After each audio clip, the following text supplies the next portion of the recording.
ರಾಜ್ಯ ಕಾಲುವೆಗಳ ಒತ್ತುವರಿ ತೆರವುಗೊಳಿಸಲು ಹಾಗೂ ಮಳೆ ನೀರು ಹರಿಯಲು ಸಮಗ್ರ ಯೋಜನೆ ರೂಪಿಸಲು ಆಗ್ರಹಿಸಿ ಮಂಗಳೂರಿನಲ್ಲಿ ಡಿವೈಎಫ್ಐ ಕಾರ್ಯಕರ್ತರಿಂದ ಪ್ರತಿಭಟನೆ ನಡೆಯಿತು. ಈ ಕೂಡಲೇ ರಾಜ್ಯ ಕಾಲುವೆಗಳ ಒತ್ತುವರಿ ತೆರವುಗೊಳಿಸಬೇಕೆಂಬ ಆಗ್ರಹ ಕೇಳಿಬಂತು. ಮಂಗಳೂರಿನಲ್ಲಿ ಕಳೆದ ತಿಂಗಳಾಂತ್ಯದಲ್ಲಿ ಸುರಿದ ಮಳೆಗೆ ನಗರದ ಹಲವು ಪ್ರದೇಶಗಳು ಜಲಾವೃತಗೊಂಡಿದ್ದವು. ಕೊಟ್ಟಾರ ಚೌಕಿ, ಅಳಕೆ, ಪಂಪೆಲ್, ಜಪ್ಪಿನಮೊಗರು ಮುಂತಾದ ಪ್ರದೇಶಗಳು ನೀರಿನಿಂದ ಮುಳುಗಿ ಜನಜೀವನವೇ ತತ್ತರಿಸಿ ಹೋಗಿತ್ತು. ಮಂಗಳೂರು ನಗರದಲ್ಲಿ ಕೃತಕ ನೆರೆ ಉಂಟಾಗಲು ರಾಜ್ಯ ಕಾಲುವೆ ಒತ್ತುವರಿ ಎಂಬ ಮಾತು ಕೇಳಿಬಂದಿತು. ಈ ನಡುವೆ ಕೆಲವೊಂದು ಪ್ರತಿಷ್ಠಿತ ಶಿಕ್ಷಣ ಸಂಸ್ಥೆ, ಉದ್ಯಮಿಗಳು, ಬಿಲ್ಡರ್ಗಳು ಇವುಗಳನ್ನು ಒತ್ತುವರಿ ಮಾಡದೇ ಇರುವುದು ಈ ಸಮಸ್ಯೆಗೆ ಕಾರಣ ಎನ್ನಲಾಗಿತ್ತು. ಪಾಲಿಕೆ ಕೂಡ ಒತ್ತುವರಿ ಮಾಡಿದ ಜಾಗವನ್ನ ತೆರವು ಮಾಡುವ ಕೆಲಸವನ್ನ ಏನೋ ಮಾಡಿದೆ. ಆದರೆ ಕೆಲವು ಪ್ರದೇಶದಲ್ಲಿ ಒತ್ತುವರಿ ಮಾಡದೇ ಇರುವ ಕ್ರಮವನ್ನ ವಿರೋಧಿಸಿ ಮಂಗಳೂರಿನ ಬಂಗರಕೂಳೂರು ಬಳಿ ಡಿವೈಎಫ್ಐ ಕಾರ್ಯಕರ್ತರು ಪ್ರತಿಭಟನೆ ನಡೆಸಿದ್ರು.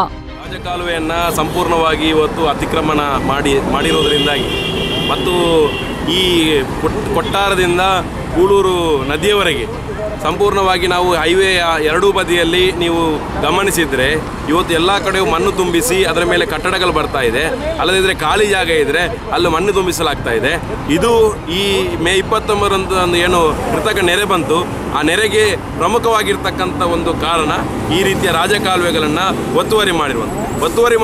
ರಾಜಕಾಲುವೆ ಒತ್ತುವರಿ ಮಾಡಿರುವುದು ವಿರುದ್ಧ ನಾವು 2 ವರ್ಷಗಳ ಹಿಂದೆ ಜಿಲ್ಲಾಧಿಕಾರಿಗಳಿಗೆ ಮನವಿ ಕೊಟ್ಟು ಜಿಲ್ಲಾಧಿಕಾರಿಗಳು ತಹಸೀಲ್ದಾರ್ನನ್ನ ಸ್ಥಳಕ್ಕೆ ಪರಿಶೀಲನೆ ಕಳಿಸಿ ಅತಿಕ್ರಮಣ ಆಗಿರುವುದನ್ನು ಜಿಲ್ಲಾಧಿಕಾರಿಗಳಿಗೆ ವರದಿ ಮಾಡಿದ್ರು. ಕ್ರಮಕ್ಕಾಗಿ ಜಿಲ್ಲಾಧಿಕಾರಿಗೆ ವರದಿ ಮಾಡಿದ್ರು. ಆದರೆ ಕ್ರಮಗಳು ಇದುವರೆಗೆ ಜರಗದೇ ಇರುವುದರಿಂದ ಇಷ್ಟು ದೊಡ್ಡ ಅನಾಹುತ ಮಂಗಳೂರಿನಲ್ಲಿ ನಾವು ನೋಡಬೇಕಾಯಿತು.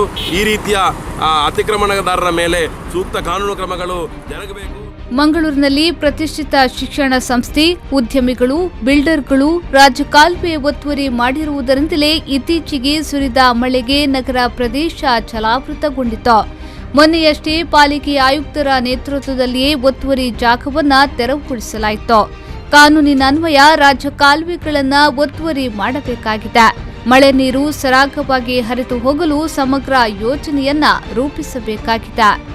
ರಾಜ್ಯ ಕಾಲುವೆಗಳನ್ನು ಸಮಗ್ರವಾಗಿ ಅದನ್ನು ನಿರ್ವಹಣೆ ಮಾಡದೆ ಅಥವಾ ಅಲ್ಲಿನ ಸುತ್ತಮುತ್ತಲಿನ ಜಾಗವನ್ನು ಖಾಸಗಿ ವ್ಯಕ್ತಿಗಳು ಒತ್ತುವರಿ ಮಾಡಿಕೊಂಡು ಕಟ್ಟಡಗಳನ್ನು ನಿರ್ಮಿಸುವುದರ ಕಾರಣವಾಗಿ ಇದೊಂದು ದೊಡ್ಡ ನೆರೆ ಮತ್ತು ಮನೆಗಳಿಗೆ ನೀರು ನುಗ್ಗುವಂಥ ಪರಿಸ್ಥಿತಿ ನಿರ್ಮಾಣ ಆಗಿದೆ.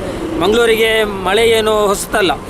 ನಿರಂತರವಾಗಿ ಪ್ರತಿ ಮಳೆಗಾಲದಲ್ಲೂ ಕನಿಷ್ಠ ಅಂದರೂ 5-6 ತಿಂಗಳು ಮಳೆ ಇಲ್ಲಿ ಸುರಿಯುತ್ತದೆ. ಇಲ್ಲಿನ ಜನರು ಅದನ್ನು ಎದುರಿಸ್ತಾರೆ.